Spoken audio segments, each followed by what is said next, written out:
Welcome back to civil tech. അപ്പോൾ നമുക്ക് DSRCCയിൽ part സിയിൽ എങ്ങനെയൊക്കെ ക്വസ്റ്റ്യൻ ചോദിക്കുമെന്ന് നോക്കാം. അതെങ്ങനെയാണ് വർക്കൗട്ട് ചെയ്യുന്നതെന്ന് നോക്കാം. സോ ഫസ്റ്റത്തെ പാർട്ടിലെന്ന് പറയുമ്പം ആദ്യം ചോദിച്ചിരിക്കുന്നത് calculate the design strength of a tension member due to yielding of gross section ISA 100x65x10 mm yield stress is 250 MPa ആണ്.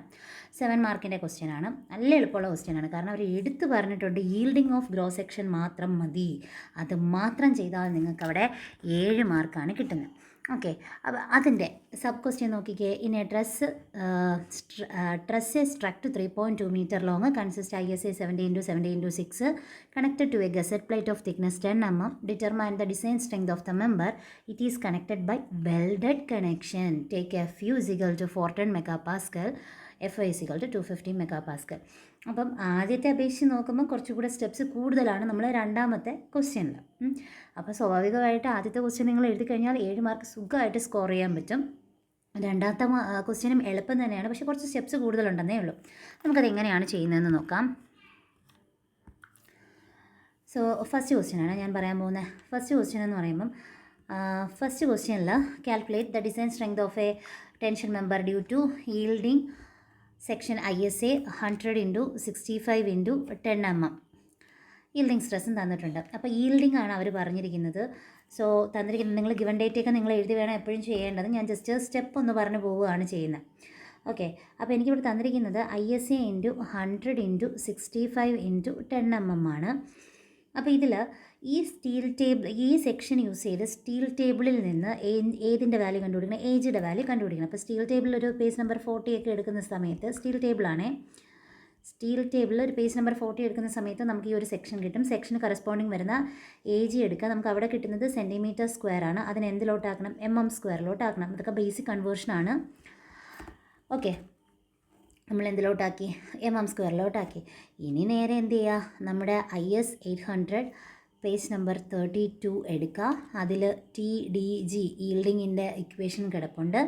TDG is equal to AGFI by gamma m0. Already ഈ same question നമ്മൾ ചെയ്തിട്ടുണ്ട്, അതുകൊണ്ടാണ് ഞാൻ code ബുക്കിലൊന്നും കാണിച്ചു തരാത്തത്. AG നമുക്കിപ്പം already കിട്ടി. FI നമുക്ക് ക്വസ്റ്റ്യനിൽ തന്നിട്ടുണ്ട്. So 1.1 answer 352.5 kN. നിങ്ങൾ ആൻസർ കണ്ടുപിടിക്കുക തന്നെ ചെയ്യണം. ഓക്കെ, ചിലപ്പോൾ നമ്മളൊക്കെ ചെയ്യുന്ന സമയത്ത് പെട്ടെന്ന് പറയുന്നതാണ്, ഒരു പോയിൻ്റ് അങ്ങോട്ടും ഇങ്ങോട്ടും ഒക്കെ ചിലപ്പോൾ മാറ്റി കുത്തിയെന്നൊക്കെ വരാം. അപ്പോൾ നിങ്ങൾ ചെയ്താലേ കറക്റ്റ് ആൻസർ നിങ്ങൾക്ക് അറിയാൻ പറ്റത്തുള്ളൂ. ഇതാണ് ഏത് ക്വസ്റ്റ്യൻ്റെ ആൻസർ എന്ന് പറയുന്നത്? ഈ ഫസ്റ്റ് ക്വസ്റ്റ്യൻ്റെ ആൻസർ. ഇനി സെക്കൻഡ് ക്വസ്റ്റ്യൻ്റെ സ്റ്റെപ്പ് നമുക്കൊന്ന് നോക്കാം. ഓക്കെ, അതിൽ പറഞ്ഞിരിക്കുന്നത് സ്ട്രക്ട് 3.2 meter ആണെന്ന് പറഞ്ഞിട്ടുണ്ട്. അതിൻ്റെയും ISA 70x6 mm ആണ്. തിക്നെസ് തന്നിട്ടുണ്ട്. ഡിസൈൻ സ്ട്രെങ്ത് ഓഫ് മെമ്പറാണ് കാൽക്കുലേറ്റ് ചെയ്യേണ്ടത്. എടുത്ത് പറഞ്ഞിരിക്കുന്ന കാര്യം അത് വെൽഡഡ് കണക്ഷൻ ആണ്. സോ ഇതിൽ നമ്മൾ ചെയ്യുന്ന സമയത്ത് ഫസ്റ്റ് നമുക്ക് എന്താ തന്നിരിക്കുന്നത്? ISA 70x70x6 mm എന്ന് തന്നിട്ടുണ്ട്.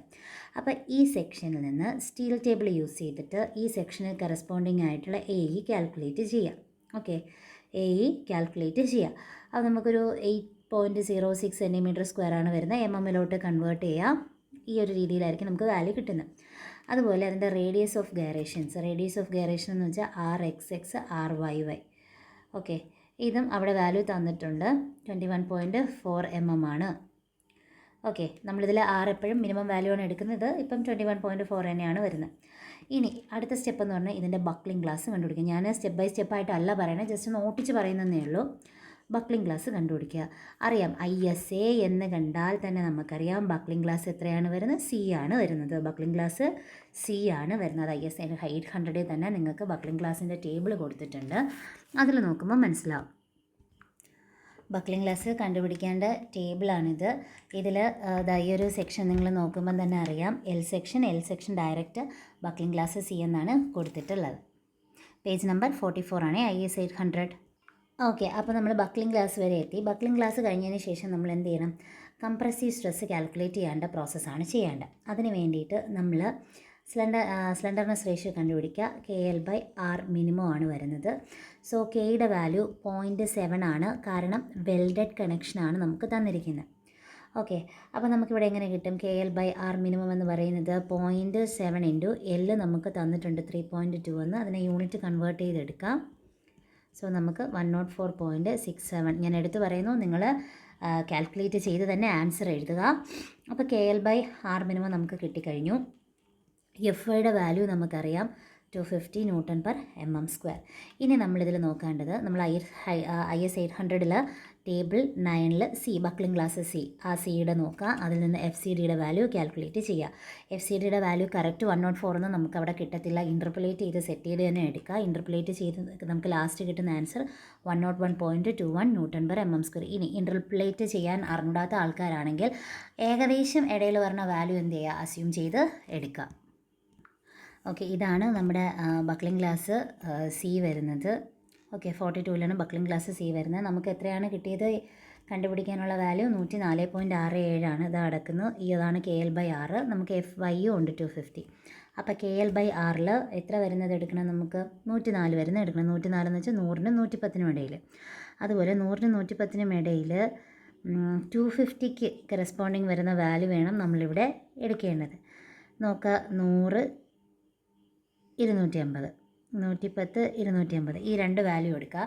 ഇനി ഇൻ്റർപൊലേറ്റ് ചെയ്യാൻ അറിഞ്ഞൂടാത്ത ആൾക്കാർ 107നും 94.6നും ഇടയിൽ വരുന്ന ഒരു വാല്യൂ ഗസ് ചെയ്തെടുത്താലും മതി. ഓക്കെ, അങ്ങനെ ഞാൻ FCD എന്ന് പറയുന്നത് 101.21 Nm² എന്ന് കിട്ടി. ഇനി ഞാൻ എന്ത് കണ്ടുപിടിക്കണം? ലോഡ് ക്യാരിയിങ് കണ്ടുപിടിക്കണം. ലോഡ് ക്യാരിയിങ് കപ്പാസിറ്റി എത്രയാണ്? അതിന് വേണ്ടിയിട്ട് PCD = AE FCD ചെയ്യുക. ഇതും കോഡ് ബുക്കിലുള്ളത് തന്നെയാണ്. IS 800 ഉള്ള ഇക്വേഷൻ തന്നെയാണ്. IS 800 പേജ് നമ്പർ 34 ഇക്വേഷൻ വരുന്നത്. PD = AE FCD. Okay, PD = AE FCD. Okay, എന്ത് ചെയ്യുക? ഈ ഇക്വേഷനിലോട്ട് നമുക്ക് കൊടുക്കുക. AE അറിയാം, അതുപോലെ FCD ഇപ്പോൾ കിട്ടിയിട്ടുണ്ട്. സോ ആൻസർ എനിക്ക് കിലോന്യൂട്ടണിൽ 81.58 kN എന്നാണ് കിട്ടുന്നത്. ആൻസർ എനിക്ക് ഇത് ചെയ്യുമ്പോൾ കറക്റ്റ് ന്യൂട്ടണിലോട്ടാണ് കിട്ടുന്നത്. സോ ഫൈനൽ ആൻസർ ഞാൻ കിലോന്യൂട്ടണിലോട്ട് കൺവേർട്ട് ചെയ്തതാണ് 81.58 എന്ന് കിട്ടുന്നത്. ഇതിൽ എന്തെങ്കിലും കാൽക്കുലേഷനിൽ ഡൗട്ടുള്ളവർ ചോദിക്കുക, ഡീറ്റെയിൽ ആയിട്ട് പറഞ്ഞു തരാം. ഇതിപ്പം നമുക്ക് ഓൾറെഡി അറിയാവുന്ന കാര്യമാണ്. അപ്പോൾ സ്റ്റെപ്പ് ഒന്ന് അറിയാൻ വേണ്ടിയിട്ടാണ് ഞാനിപ്പോൾ ഈ ഓട്ടിച്ച് പറയുന്നത്. അതുകൊണ്ടാണ് ഞാൻ പറയുന്നത് നിങ്ങൾ ചെയ്ത് നോക്കിയിട്ട് വേണം ആൻസർ എഴുതേണ്ടത്. ഓക്കെ, അപ്പോൾ ഇതാണ് നമ്മുടെ ആദ്യത്തെ സെക്ഷനിൽ വന്നിട്ടുള്ള ക്വസ്റ്റ്യൻസ്. ഓക്കെ, ആദ്യത്തെ സെക്ഷനിലുള്ള 2 ക്വസ്റ്റ്യൻസും നമ്മളിപ്പോൾ വർക്കൗട്ട് ചെയ്തു. അടുത്ത ക്വസ്റ്റ്യൻ നോക്കാം. A tie member of a roof consists of ISA 200 × 100 × 12 mm and it is connected to a 12 mm thick gusset plate using welded connection. ശ്രദ്ധിക്കുക, അതും welded connection ആണ്. If the length is weld is 260 mm, determine the design strength due to rupture the net section. ശ്രദ്ധിക്കുക, അവിടെ എന്ത് മാത്രമേ കണ്ടുപിടിക്കാൻ പറഞ്ഞിട്ടുള്ളൂ? Rupture ആണ്. ആദ്യത്തെ ക്വസ്റ്റ്യനിൽ ഈൽഡിങ് ആയിരുന്നു എങ്കിൽ ഇപ്പോഴത്തെ ക്വസ്റ്റ്യനിൽ റപ്ചർ ആണ് വരുന്നത്. FI FU ഒക്കെ തന്നിട്ടുണ്ട്. ഇനി അതിൻ്റെ തന്നെ ക്വസ്റ്റ്യൻ നോക്കിക്കേ. Explain the step by step procedure of design compression member. Compression മെമ്പറിൻ്റെ സ്റ്റെപ്പ് ബൈ സ്റ്റെപ്പ് മാത്രം എഴുതിയാൽ മതി. അപ്പോൾ നമുക്ക് ആദ്യം എന്ത് ചെയ്യാം?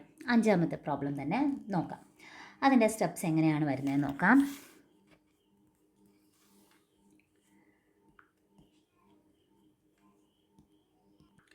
ഓക്കെ, നമ്മുടെ ക്വസ്റ്റ്യനിൽ നമുക്ക് സെക്ഷൻ തന്നിട്ടുണ്ട്. എത്ര? ISA 200 × 100 × 12 mm ആണ്. ഓക്കെ, അപ്പോൾ ഇനി എപ്പോഴും ചെയ്യുന്ന പോലെ തന്നെ സ്റ്റീൽ ടേബിളിൽ നിന്ന് ഈ സെക്ഷൻ യൂസ് ചെയ്ത് അതിൻ്റെ ഏജ് കാൽക്കുലേറ്റ് കണ്ടുപിടിച്ച് എഴുതുക. ഇത് തന്നെയൊന്ന് നോക്കിക്കോളണേ. 3459 mm². ഓക്കെ, 34.59 cm² എന്ന് വെച്ചാൽ അത് mm² കൺവേർട്ട് ചെയ്യുമ്പം 3459 mm² എന്നാണ് വരുന്നത്. ഇനി ഇതിൻ്റെ തന്നെ ഈ 200 എന്ന് പറയുമ്പം എന്താണ്? L എന്ന് പറഞ്ഞാൽ കണക്റ്റഡ് ലെഗ് ആണ്. കണക്റ്റഡ് ലെഗിൻ്റെ ലെങ്താണ് L. അപ്പോൾ 100 എന്താണെന്ന് ചോദിച്ചാൽ ഔട്ട്സ്റ്റാൻഡിങ് ലെങ്താണ്. ഔട്ട്സ്റ്റാൻഡിങ് B, ഔട്ട്സ്റ്റാൻഡിങ് ലെഗിൻ്റെ ലെങ്താണ് 100 mm എന്ന് പറയുന്നത്. ഇനി സൈസ് ഓഫ് വെൽഡിൻ്റെ സൈസ് എന്ന് പറയുന്നത് ക്വസ്റ്റ്യനിൽ 4 mm എന്ന് തന്നിട്ടുണ്ട് ഇല്ലേ? സൈസ് ഓഫ് വെൽഡ് എന്ന് പറയുന്നത് ക്വസ്റ്റ്യൻ നമുക്ക് മെൻഷൻ ചെയ്തിട്ടില്ല കേട്ടോ, നമ്മൾ എടുത്തേക്കുന്നതാണ്. ലെങ്ത് ഓഫ് വെൽഡാണ് നമുക്ക് തന്നേക്കുന്നത്. എത്ര? ലെങ്ത് ഓഫ് വെൽഡ് എന്ന് പറയുന്നത്, അപ്പോൾ സൈസ് ഓഫ് വെൽഡ് ഇപ്പം നോക്കണ്ട, ലെങ്ത് ഓഫ് വെൽഡ് നോക്കാം. ലെങ്ത് ഓഫ് വെൽഡ് എന്ന് പറയുന്നത് 260 mm ആണെന്ന് തന്നിട്ടുണ്ട്. അപ്പോൾ ഇത്രയും കാര്യങ്ങളാണ് നമുക്ക് ക്വസ്റ്റ്യനിൽ തന്നേക്കുന്നത്. ഇനി നമ്മൾ എങ്ങനെ ചെയ്യും എന്ന് ചോദിച്ചാൽ, നമുക്ക് കണ്ടുപിടിക്കാൻ പറഞ്ഞിരിക്കുന്നത് design strength due to net section റപ്ചറാണ്. കണ്ടുപിടിക്കാൻ പറഞ്ഞിരിക്കുന്നത് റപ്ചറാണ്. അപ്പോൾ നിങ്ങൾ എന്ത് ചെയ്യുക, പേജ് നമ്പർ 33 എടുക്കുക. അതിലുള്ള TDN ഇക്വേഷൻസ് യൂസ് ചെയ്തിട്ട് കണ്ടുപിടിച്ചാൽ മാത്രം മതി. ഇതാണ് IS 800 പേജ് നമ്പർ 33. സോ ഈ ഇക്വേഷൻസ് യൂസ് ചെയ്ത് കണ്ടുപിടിച്ച് കഴിഞ്ഞാൽ ഇതിൻ്റെ സൊല്യൂഷൻ നമുക്ക് കിട്ടും. അപ്പോൾ ഇതിൽ TDN കണ്ടുപിടിക്കാൻ വേണ്ടിയിട്ട് ഇക്വേഷൻ എന്തായിരുന്നു? TDN is equal to 0.9 ANC FU by gamma M1 plus beta AG0 FY by gamma M0. ഇതിൽ ANC എന്ന് പറഞ്ഞാൽ കണ്ടുപിടിക്കാൻ ഒരു ഇക്വേഷൻ ഉണ്ട്, L - T/2 × T. ഞാൻ പറഞ്ഞു L എന്താണെന്ന്, T തിക്നെസ് ആണ്. അപ്പോൾ ANC ചെയ്യുമ്പം അതിനൊരു വാല്യൂ കിട്ടും 2328 mm² എന്നാണ്. ഞാൻ ഡീറ്റെയിൽ ആയിട്ട് പറയുന്നില്ല, വീണ്ടും എടുത്ത് പറയുവാണ്. അടുത്ത് ബീറ്റ കണ്ടുപിടിക്കണം. അപ്പോൾ ബീറ്റ കണ്ടുപിടിക്കുമ്പോൾ അതിൽ നിങ്ങൾക്കൊരു ഇക്വേഷൻ എഴുതിയിട്ടുണ്ട്. ആ ഇക്വേഷനിൽ നമുക്ക് അറിയേണ്ട കാര്യങ്ങൾ W അറിയണം. W ഔട്ട്സ്റ്റാൻഡിങ് വിഡ്ത്തിൻ്റെ ആണ് ഉദ്ദേശിക്കുന്നത്, 100 ആണേ. ഔട്ട്സ്റ്റാൻഡിങ് വിഡ്ത്തിൻ്റെ ലെങ്ത് ആണ് W. തിക്നെസ് നമുക്ക് തന്നിട്ടുണ്ട് 12 mm ആണ്. BS എന്ന് പറഞ്ഞാൽ വെൽഡ് ആയതുകൊണ്ട് തന്നെ നമ്മൾ എന്ത് തന്നെ എടുക്കണം, ഔട്ട്സ്റ്റാൻഡിങ് ലെങ്ത് തന്നെയാണ്. നമ്മൾ വെൽഡ് കണ്ടീഷൻ ആയതുകൊണ്ടാണ് അത് ആ പേജ് നമ്പർ 33ൽ തന്നിട്ടുണ്ട്. ഓക്കെ,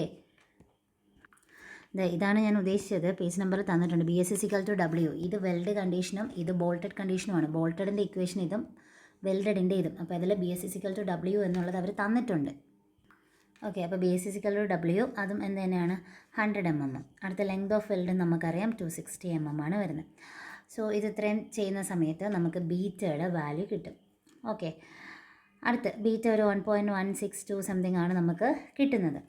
ഇനി ഇതിൽ ഒന്ന് നോക്കിക്കേ. അപ്പോൾ ANC കിട്ടി. ഇനി അടുത്ത് AG0 വേണ്ടേ? AG0 കണ്ടുപിടിക്കേണ്ട ഇക്വേഷൻ അതുകൂടെ നോക്കാം. അപ്പോൾ നിങ്ങൾ കണ്ടുപിടിച്ച് ചെയ്തോളാം. AG0 B - T/2 × T. ഇത് ഇക്വേഷനിൽ ചെയ്യുമ്പോൾ നമുക്ക് AG0 കിട്ടും. 940 mm² ആണ് നമുക്ക് കിട്ടുന്നത്. അപ്പം അൺനോൺ ആയിട്ടുള്ള എല്ലാ സാധനവും കിട്ടിക്കഴിഞ്ഞു. ഇനി TDN കണ്ടുപിടിക്കുമ്പോൾ നമുക്ക് ലാസ്റ്റ് ഫൈനലി കിട്ടുന്ന വാല്യൂ എന്ന് പറയുന്നത് ഇതാണ്. ഓക്കെ, 1035.4 kN ആണ് കിട്ടുന്നുണ്ടോ എന്ന് ചെക്ക് ചെയ്യാം. ഓക്കെ, അപ്പോൾ നമ്മൾ 5ാമത്തെ ക്വസ്റ്റ്യനും കഴിഞ്ഞു. അപ്പോൾ അതിൻ്റെ തന്നെ ക്വസ്റ്റ്യൻ നോക്കാം. നമ്മൾ പറഞ്ഞു ഡിസൈൻ ഓഫ് എ കംപ്രഷൻ മെമ്പറിൻ്റെ ഡിസൈനിൻ്റെ സ്റ്റെപ്സ് എക്സ്പ്ലെയിൻ ചെയ്യാനാണ് പറഞ്ഞേക്കുന്നത്. നമുക്കൊന്ന് നോക്കിയാലോ അത്. ഓക്കെ, ഫസ്റ്റ് സ്റ്റെപ്പ് 1 എന്ന് പറഞ്ഞാൽ ഫൈൻ ഫാക്ടേർഡ് ലോഡ്, അല്ലെങ്കിൽ ഫാക്ടേർഡ് ലോഡിൻ്റെ ആക്കണം. നമുക്ക് തന്നിരിക്കുന്ന ലോഡിന് ഫാക്ടേർഡ് ലോഡ് ആക്കുക. കാരണം ആക്സിയൽ ലോഡാണ് തന്നിരിക്കുന്നതെങ്കിൽ നമ്മൾ ഫാക്ടേർഡ് ലോഡ് ആക്കുക. ആക്സിയൽ ലോഡ് അല്ലെങ്കിൽ നമുക്ക് ഈ സ്റ്റെപ്പ് വേണ്ട. അതുപോലെ തന്നെ ഒരു ഡിസൈൻ FCD നമ്മൾ അസ്യൂം ചെയ്യുക. ഒരു എഫക്റ്റീവായിട്ടുള്ള സെക്ഷൻ കാൽക്കുലേറ്റ്, ട്രയൽ സെക്ഷൻ എടുക്കുക. ആ ട്രയൽ സെക്ഷൻ്റെ പ്രോപ്പർട്ടീസ് എഴുതുക. സെലക്ട് സെക്ഷൻ, ആ A വെച്ചിട്ട് ഒരു സെക്ഷൻ സെലക്ട് ചെയ്യുക. അതിൻ്റെ പ്രോപ്പർട്ടീസ് കൂടെ എഴുതുക. അതാണ് 4ാമത്തെ സ്റ്റെപ്പിൽ വരുന്നത്. അതിനുശേഷം സ്ലെൻഡർനെസ് റേഷ്യോ കാൽക്കുലേറ്റ് ചെയ്യുക. ദെൻ 6ാമത്തെ സ്റ്റെപ്പ് എന്ന് പറയുന്നത് വീണ്ടും എന്ത് ചെയ്യുക, നമുക്ക് കണ്ടുപിടിക്കേണ്ട FCD കാൽക്കുലേറ്റ് ചെയ്യുക. ആദ്യം എടുത്തത് നമുക്ക് നോർമലി കറക്റ്റ് വാല്യൂ അല്ല FCD എന്ന് പറയുന്നത്. ഫാക്ടേർഡ് ലോഡ് വെച്ചിട്ടാണ് നമ്മൾ ആ ഒരു FCD കാൽക്കുലേറ്റ് ചെയ്തത്. അതൊരു അസ്യൂം ചെയ്ത വാല്യൂ ആണ് നമ്മൾ എടുത്ത. കംപ്രഷൻ മെമ്പറിൽ ഏത് സെക്ഷനാണോ ആ സെക്ഷന് കറസ്പോണ്ടിങ് ആയിട്ടുള്ള വാല്യൂ ആണ് ഇവിടെ FCD എടുത്തത്. ഇനി ഒറിജിനലായിട്ട് നമുക്ക് കിട്ടേണ്ടതാണ് 6th കണ്ടുപിടിക്കുന്ന FCD എന്ന് പറയുന്നത്. സോ അത് കണ്ടുപിടിക്കുക. അടുത്ത 7ാമത്തെ സ്റ്റെപ്പ് എന്ന് പറയുന്നത് സ്ട്രെങ്ത് കാൽക്കുലേറ്റ് ചെയ്യുക. എന്ന് വെച്ചാൽ ലോഡ് ക്യാരിയിങ് കപ്പാസിറ്റി കാൽക്കുലേറ്റ് ചെയ്യുക. അതിനിതാ ഈ ഇക്വേഷനാണ് യൂസ് ചെയ്യുന്നത്. അതിന് നമുക്ക് ഈ കിട്ടിയ Aയും ഇപ്പോൾ കിട്ടിയ FCDയും വെച്ചിട്ട് വേണം അത് കാൽക്കുലേറ്റ് ചെയ്യേണ്ടത്. ഓക്കെ, ഇത്രയും സ്റ്റെപ്സ് ആകുമ്പോഴത്തേക്കും എന്ത് ചെയ്തു, അതിൻ്റെ പ്രൊസീജിയർ ആയിക്കഴിഞ്ഞു. പിന്നെ ഇതിലൊരു കാര്യം കൂടി ഉണ്ട്. നമുക്ക് ഓൾറെഡി ഒരു ഫാക്ടേർഡ് ലോഡ് തന്നിട്ടുണ്ട്. അപ്പം തന്നിരിക്കുന്നതിനേക്കാളും ഗ്രേറ്റർ ആയിരിക്കണം നമുക്ക് കിട്ടിയ വാല്യൂ. അത്രയും ചെയ്യുമ്പോഴത്തേക്കും ആ ഒരു സ്റ്റെപ്പിൻ്റെയും കഴിഞ്ഞു. അപ്പോൾ സിമ്പിളായിട്ടുള്ള ക്വസ്റ്റ്യൻസ് ആണ് വന്നേക്കുന്നത്. ഓക്കെ, അടുത്ത ക്വസ്റ്റ്യൻ നോക്കിയാലോ. അടുത്ത ക്വസ്റ്റ്യൻ നോക്കിക്കേ. Draw A suitable cross section of A plate girder and mark the parts associated with. Theory question ആണ്. വരച്ചിട്ട് പാർട്സ് അടയാളപ്പെടുത്തുക എന്നുള്ളത്. അതിൻ്റെ പ്രോബ്ലമാണ് അടുത്ത് തന്നിരിക്കുന്നത്. And ISWB 550 at 1125 Newton per meter is used as simple beams over an effective span of 6 meter. The beams carries a UDL of 24 kilonewton per meter, including self weight. Fi is equal to 250 megapascal. Check the safety of the beam in deflection. Okay, ഇത് കണ്ടുപിടിക്കുകയാണ് ചെയ്യേണ്ടത്. അപ്പം നിങ്ങൾ എപ്പോഴും നോക്കണം, നമ്മളിപ്പോഴും ഇത്രയും മൂന്ന് set നോക്കിയാലും ഈ ഓറ് വന്നിരിക്കുന്നതിൽ ഒന്ന് വളരെ എളുപ്പമുള്ളതും ഒന്ന് ഇച്ചിരി കൂടെ സ്റ്റെപ്സ് കൂടുതലുള്ളതുമായിട്ടുള്ള പോർഷൻസാണ് വന്നിരിക്കുന്നത്. അപ്പോൾ ഓരോ സെക്ഷനിലും ഒരെണ്ണം വളരെ എളുപ്പത്തിനുള്ളൊരു ക്വസ്റ്റ്യൻ ഉണ്ട്. അപ്പോൾ നമുക്കിവിടെ തിയറി ക്വസ്റ്റ്യൻ ആദ്യം നോക്കാം. പ്ലേറ്റ് ഗിർഡേഴ്സിൻ്റെ ഫിഗർ പാർട്ട്. ഈ കാണുന്നതാണ് ഈ ഒരു സംഭവം. ഇതിനാണ് പ്ലേറ്റ് ഗിർഡർ എന്ന് പറയുന്നത്. ഇതിൻ്റെ ഫിഗറും അതിൻ്റെ പാർട്സും എല്ലാം അടയാളപ്പെടുത്തിയിട്ടുണ്ട്. End stiffener, horizontal stiffener, web, flange, intermediate stiffener. ഇതൊന്ന് നോക്കി വെച്ചേക്കുക, ഇനിയും ചോദിക്കാനുള്ള ചാൻസ് ഉണ്ട്. കാരണം പ്ലേറ്റ് ഗിർഡേഴ്സൊക്കെ സ്ഥിരം ചോദിക്കുന്ന ക്വസ്റ്റ്യൻസ് ആണ്. ഇതിനേക്കാളും ഡീറ്റെയിൽ ആയിട്ടുള്ളൊരു ഫിഗറും അതിൻ്റെ പാർട്സിൻ്റെ ഡീറ്റെയിൽസും എല്ലാം നിങ്ങൾക്ക് ഞാൻ തന്നിട്ടുണ്ട്. ഓക്കെ, അപ്പം ആ ക്വസ്റ്റ്യൻ കഴിഞ്ഞു. അടുത്ത് പറഞ്ഞിരിക്കുന്ന ക്വസ്റ്റ്യൻ നമുക്ക് നോക്കാം. ISWB 550 at 1125. അതിൻ്റെ ക്വസ്റ്റ്യൻ എങ്ങനെ ചെയ്യുമെന്ന് നോക്കാം. നമുക്ക് അതും എന്ത് തന്നിട്ടുണ്ട്, സെക്ഷൻ തന്നിട്ടുണ്ട്. ISWB 550 at 1125 Newton per meter. ഇത് യൂസ് ചെയ്ത് സ്റ്റീൽ ടേബിളിൽ നിന്ന് എന്ത് കണ്ടുപിടിക്കുക, IXXൻ്റെ വാല്യൂ കണ്ടുപിടിക്കുക. ഏകദേശം ഈ ഒരു റേഞ്ചിലാണ് IXXൻ്റെ വാല്യൂ വരുന്നത്. ഞാൻ mm/4 mm/4 വാല്യൂ ആണ് ഞാൻ എഴുതിയേക്കുന്നത്. ഓക്കെ, ഇതിൽ നമ്മുടെ സ്റ്റീൽ ടേബിളിൽ ഒരു പേജ് നമ്പർ 4 ഒക്കെ എടുക്കുന്ന സമയത്ത് നമുക്ക് ഈ IXXൻ്റെ വാല്യൂ നമുക്ക് കിട്ടും. അതുപോലെ ക്വസ്റ്റ്യനിൽ തന്നെ തന്നിട്ടുണ്ട് W എത്രയെന്ന്. W എന്ന് പറയുന്നത് എത്രയും തന്നിട്ടുണ്ട്, 24 Newton/mm എന്ന് തന്നിട്ടുണ്ട്. അതുപോലെ തന്നെ കണ്ടീഷൻസിലെ പാർഷ്യൽ സേഫ്റ്റി ഫാക്ടർ എന്ന് പറയുമ്പോൾ നമുക്കവിടെ നോർമലി ആ ഒരു പാർഷ്യൽ സേഫ്റ്റി ഫാക്ടറിൻ്റെ വാല്യൂ കൂടെ നമ്മൾ ഇൻക്ലൂഡ് ചെയ്യേണ്ടതായിട്ടുണ്ട്. അതുപോലെ ഇതിൻ്റെ എഫക്റ്റീവ് സ്പാൻസ് 6 മീറ്റർ എന്ന് തന്നിട്ടുണ്ട്. അപ്പോൾ L എന്ന് പറയുന്നത് 6 മീറ്റർ, MM-ലോട്ട് കൺവേർട്ട് ചെയ്തു 6000 mm. ഇനി ഇതിൽ പറഞ്ഞിരിക്കുന്നത് എന്താണ്, ഡിഫ്ലക്ഷൻ്റെ കാര്യം അവർ എടുത്തു പറയുന്നുണ്ട്. Check the safety of the beam in ഡിഫ്ലക്ഷൻ്റെ ചെക്ക് ചെയ്യാനാണ് അവർ പറഞ്ഞിരിക്കുന്നത്. ഡിഫ്ലക്ഷൻ ചെക്ക് ചെയ്യാനാണെങ്കിൽ നമുക്കറിയാം എന്ത് ചെയ്താൽ മതി, ഡെൽറ്റ മാക്സ് എന്ന് പറയുന്നത് കുറവും ഡെൽറ്റ പെർമിസിബിൾ കൂടുതലുമാണോ, ഈ ഒരു കണ്ടീഷൻസ് ആണോ എന്ന് ചെക്ക് ചെയ്യാനാണ് അവർ പറഞ്ഞിരിക്കുന്നത്. അപ്പോൾ നമുക്ക് എന്ത് കണ്ടുപിടിക്കണം, ഡെൽറ്റ മാക്സ് കണ്ടുപിടിക്കണം. അതിൻ്റെ ഇക്വേഷൻ നമുക്ക് അറിഞ്ഞൂടെ, സിംപ്ലി സപ്പോർട്ടഡ് എന്ന് തന്നെയല്ലേ പറഞ്ഞിരിക്കുന്നത്. L/4 384 EI. ഇയുടെ വാല്യൂ അറിഞ്ഞൂടെ, 2 × 10⁵. ഇത് കാണാതെ പഠിച്ച് വെച്ചിരുന്നേ പറ്റൂ. ഇനി ഐയുടെ വാല്യൂ നമുക്ക് തൊട്ട് മുന്നേ ഇപ്പോൾ കിട്ടിയില്ലേ സ്റ്റീൽ ടേബിളിൽ നിന്ന്. അപ്പോൾ ഇതിൽ ബാക്കിയുള്ള വാല്യൂസ് എല്ലാം നിങ്ങൾക്ക് അറിയാമല്ലോ. അപ്പോൾ അത് അതുപോലെ അപ്ലൈ ചെയ്താൽ അത് ശ്രദ്ധിക്കുക. ഡിഫ്ലക്ഷൻ ആകുമ്പോൾ നമ്മൾ ഫാക്ടേർഡ് ഒന്നും ആക്കേണ്ട ആവശ്യമില്ല. ക്വസ്റ്റ്യനിൽ തന്നിരിക്കുന്ന അതേപോലെ അങ്ങോട്ട് ചെയ്താൽ മതിയാവും. ഓക്കെ, ഇനി നമ്മൾ നോക്കേണ്ട ഡെൽറ്റ പെർമിസിബിൾ ആണ്. ഡെൽറ്റ പെർമിസിബിൾ എന്ന് പറഞ്ഞാൽ അത് കണ്ടുപിടിക്കാൻ വേണ്ടി span/240 ആണ്, അത് കോഡ് ബുക്കിലുണ്ട്. Okay, page number 31 IS 800 page number 31 ഇതിൻ്റെ ഇക്വേഷൻ ഉള്ളത്.